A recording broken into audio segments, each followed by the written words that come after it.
Super, మీరు super channel. ఇంకా first and finally happy new year. ఈరోజు ఒక స్పెషల్ డే, ఎందుకంటే ఈరోజు 12th కౌంట్ చేసుకోండి క్లాక్లా. ఈరోజు 12th మన YouTube channel first year complete. ఇంకా మనం కంటిన్యూ చేద్దాం. ఫస్ట్ మనం ఈ సిల్వర్ ఇంకా గోల్డ్ కార్డ్ గురించి మాట్లాడుకుందాం.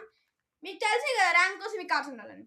మీకు ఒక సిల్వర్ గోల్డ్ కార్డ్ మీకు ఎక్కడైనా షాప్స్ దొరుకుతుంది. ఇంకా ఇతను కిట్టు అమెజాన్ లో కానీ ఫ్లిప్కార్ట్ లో కానీ ఈ కార్డ్స్ మనకి అవైలబుల్ గా ఉంటాయి. జస్ట్ 180 రూపీస్ కు ప్యాక్స్ దొరుకుతాయి ఇటువంటివి. ఇంకా గాయస్ మేము ఒకవేళ మీరు కొన్ని కార్డ్స్ కలెక్ట్ చేద్దామని అనుకుంటే మీరు నెమ్మదిగా మా ఇంటి దగ్గరకు రావచ్చు. కోఆర్డినేట్స్ గుర్తుపెట్టుకోండి, మ్యాప్ చూసుకొని. Green hills colony, flat street number 2, home number 8439, 10